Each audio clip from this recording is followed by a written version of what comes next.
আজকের গল্পটি শুনে আপনি আপনার চোখ থেকে পানি ফেলতে বাধ্য হবেন। তো আশা করি গল্পটি শুনে আপনাদের অনেক ভালো লাগবে। তো পুরো গল্পটি শুনুন। আমার পাশের বাসার একটা মেয়ে, নাম মিম, আর আমার নাম ইমু। মিম আর আমি দুজনেই খুব ভালো বন্ধু, বলতে পারেন একজন আরেকজনকে ছাড়া চলে না। হঠাৎ করে একদিন আমি মিমকে মজা করতে করতে বললাম, মিম, আই লাভ ইউ। ও বলে, শোন ইমন, আমি তোকে ভালোবাসতে পারবো না, তুই শুধু আমার বন্ধু। এই কথা বলেই চলে গেল, আটকাতে পারলাম না। এভাবেই দিন যেতে লাগলো, কিন্তু মিম তো আমাকে ভালোবাসে না। কি যে করি।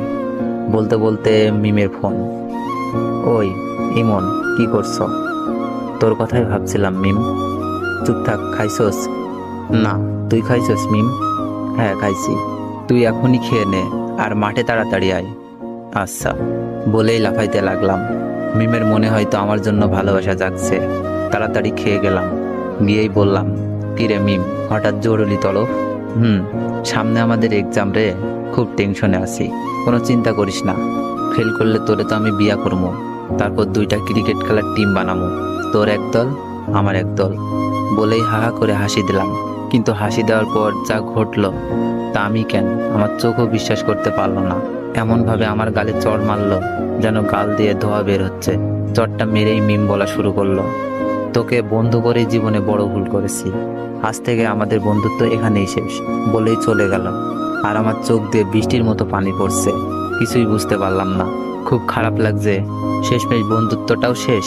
কেমন জানি স্বপ্ন স্বপ্ন লাগছে, তাও কিছুই করার নেই। অশ্রু ভরা চোখ আর বুক ভরা কষ্ট নিয়ে বাসায় আসলাম। এসেই শুয়ে পড়লাম। বালিশটাও ভিজে গেছে। পুরনো স্মৃতিগুলো মনে পড়ছে। প্রতিদিন ওকে ফোন দিয়ে ঘুম পাড়ানো, ঘুম থেকে জাগাতাম। দিনে কমপক্ষে 100 বার ফোন আর মেসেজ তো আছেই। সব স্মৃতিগুলো মনে পড়ছে।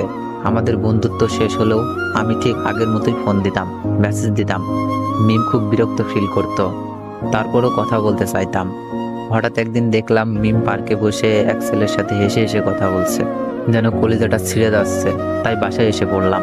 বুকটা ব্যথা করছে, তাই ভাবলাম মিমকে একটা ফোন দিই। অনেকবার কল হওয়ার পর রিসিভ করলো। মিম, বুকে ব্যথা করতেছে। মিম বলল, ব্যথা করা ভালো, এখন আমাকে ডিস্টার্ব করবি না, পরশু আমার এক্সাম। আমি বললাম, আচ্ছা, নাপা খেলে ব্যথা যাবে? হ্যাঁ যাবে, এখন আর ফোন দিস না প্লিজ, কিছুই পড়া হয়নি।